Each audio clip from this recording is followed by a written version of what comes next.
25 अंकों की एक गणित की परीक्षा में 50 छात्रों में से 4 छात्रों को 0 अंक मिले।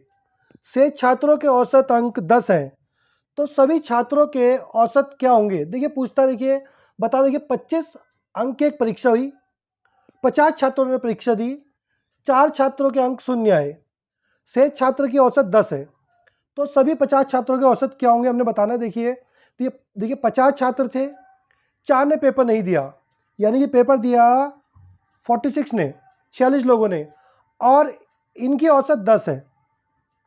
10 यानी कि 46 लोगों की कुल औसत 460 है। तो बोलता है कि सभी छात्रों के औसत क्या होंगे। देखिए सभी छात्र कितने थे? 50, और टोटल औसत 460, तो 50 से इसको भाग कर दीजिए आप, क्योंकि औसत में हम कुल संख्या लेते हैं और कुल संख्या हमारा जो है हमारी 50 है, और ऊपर हम समंकों का योग लेते हैं। समंक यानी जो छात्र थे 50 थे, उनके द्वारा प्राप्त किए गए जो कुल औसत थी 460 है। 0 से 0 कैंसिल, 5 9 जा 45 और 0.52 जा 10, तो 9.2 इनकी औसत आ गई।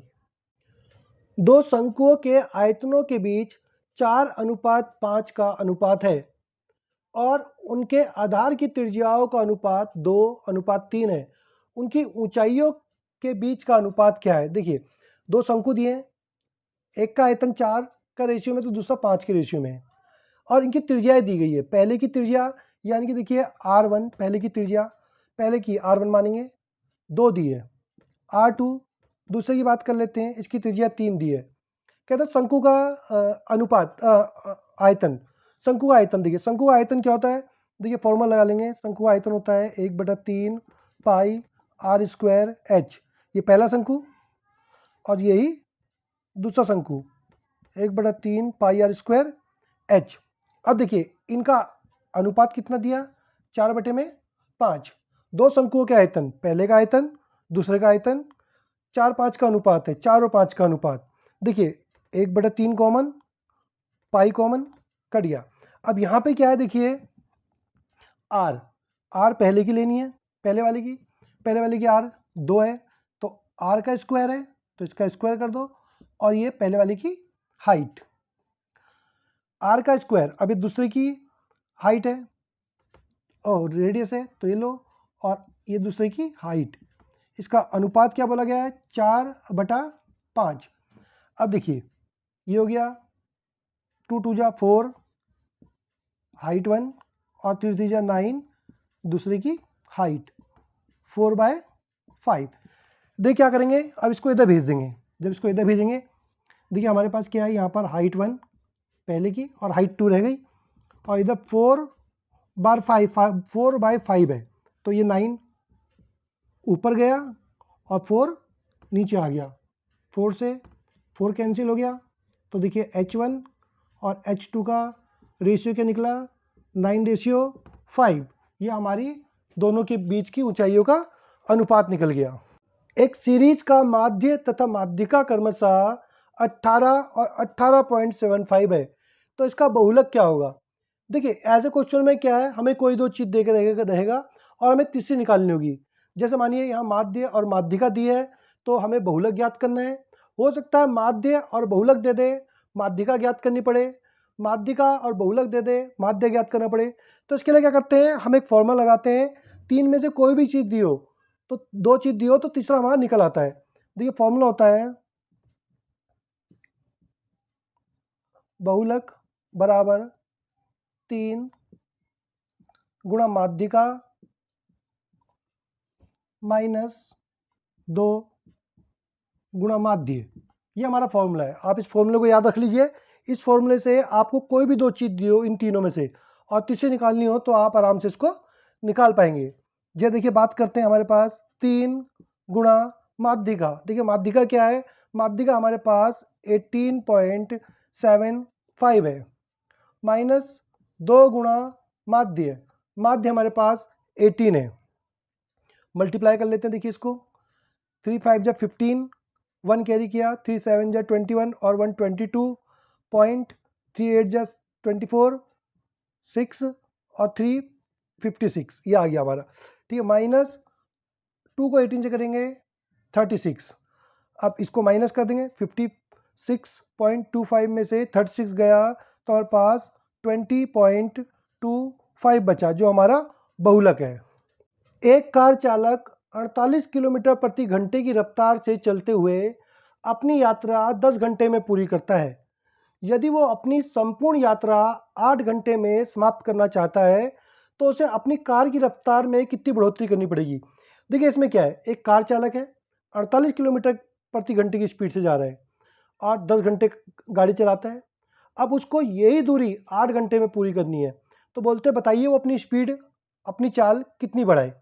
देखिए 48 किलोमीटर प्रति घंटे का मतलब है 1 घंटे में 48 किलोमीटर चल रहा है, तो इसने अपनी यात्रा 10 घंटे की है, तो देखिए 48 गुणा 10 यानी इसने चला 480 किलोमीटर टोटल। अब क्या कहता है, वो अपनी संपूर्ण यात्रा यानी ये यात्रा 480 किलोमीटर 8 घंटे पूरी करना चाहता है। अब इसको देखो 8 घंटे पूरी करेगा, तो देखिए 8 घंटे में 8 से डिवाइड कर दीजिए तो आंसर 60 आया। यानी कि वो कहता है उसे अपनी कार की रफ्तार में कितनी बढ़ोतरी करनी पड़ेगी। देखिए जब 8 घंटे में 480 किलोमीटर की दूरी चलेगा तो उसको 60 किलोमीटर प्रति घंटे की स्पीड रखनी पड़ेगी, यानी 1 घंटे में 60 चलना पड़ेगा। पहले वो 48 चल रहा था, वो बोलता है कितनी बढ़ोतरी करेगा। देखिए 60 अब चलनी पड़ेगी, पहले 48 चलता था, तो उसको 12 किलोमीटर प्रति घंटा अपनी स्पीड बढ़ानी पड़ेगी। देखिए अब बात करते, देखिए हम निकाल लेते हैं यहाँ पर कमरे का क्षेत्रफल। देखिए कमरे का क्षेत्रफल, देखिए 6,000 रुपये लगाए गए 125 की दर से, 125 प्रति वर्ग मीटर, यानी 1 वर्ग मीटर का 125 लगता है और टोटल कमरे में कारपेट बिछाने के लिए 6,000 रुपये दिए।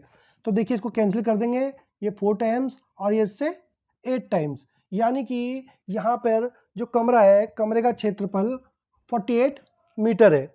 अब देखिए बताता है कि कमरे की लंबाई ज्ञात कीजिए। कमरा 48 मीटर था, कमरे की लंबाई ज्ञात कीजिए। देखिए कमरा क्या होता है, कमरा एक आयताकार होता है, तो आप फॉर्मूला लगा सकते हैं। देखिए आयत का क्षेत्रफल,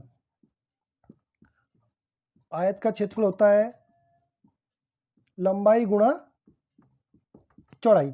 अब देखिए कमरे का क्षेत्रफल ही तो आयत है, या आयत ही कमरा बोल लीजिए, तो इसका क्षेत्रफल कितना निकला है 48। लंबाई हमने फाइंड आउट करनी है, लंबाई निकालनी है, चौड़ाई 6 मीटर दी है, तो हो गया 48/6 इज इक्वल टू लंबाई। अब इसको काटेंगे तो 6 8 जा 48, तो कमरे की लंबाई जो है हमारी 8 मीटर निकल के आ गई। राम की मासिक आय 10,800 रुपये है।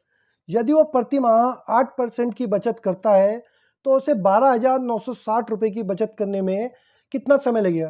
देखिए बताता है कि राम की मासिक आय 10,800 रुपये है, अपनी आय का 8% हर महीने बचाता है, तो कितने महीने में 12,960 रुपये वो जो है जमा कर लेगा।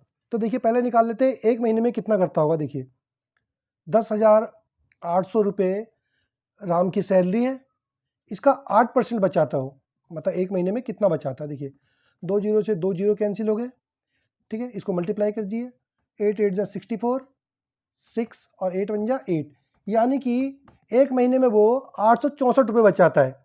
अब बोलता है कि 12,960 रुपये कितने महीने बचाएगा। देखिए एक महीने की है और टोटल ये है, डिवाइड कर दीजिए, निकल के आ जाएगा 12,960 रुपये बचाने उसने, एक महीने में 864 रुपये बचाता है। इसको डिवाइड कर दीजिए, डिवाइड करके देखिए 1 टाइम्स और ये इससे 5 टाइम्स, तो 15 महीने में वो जो है 12,960 रुपये की बचत करेगा। अपनी मासिक आमदनी का 40% खाने पर खर्च करता है, शेष का 50% कपड़ों पर खर्च करता है, शेष धन का 1/3 बचाता है। अगर उसने एक वर्ष में 19,200 रुपये बचाए तो उसकी मासिक आमदनी क्या है। देखिए मान लेते हैं केशव की आय, ठीक है ना, मान लेते हैं यहाँ पर केशव की आय 100 रुपये है। अब 100 रुपये में से क्या करता है, वो मासिक आय का 40% खाने पर, ठीक है, खाने पर देखिए खाने पर, 100 में से 40% उसने खाने पे लगाए, तो इस पे बचा 60%। शेष का 50%, यानी इसी 60% का जो इसके बाद बचा है, इसका 50% ये कपड़ों पे खर्च करता है। तो 2 जीरो से 2 जीरो, यानी 30%। अब बताता है, और जो बचा, देखिए यहाँ पर बचा 30%, जो बचा उसका 1/3, यानी कि 30% का 1/3 ये बचाता है, यानी कि 10% बचाता है।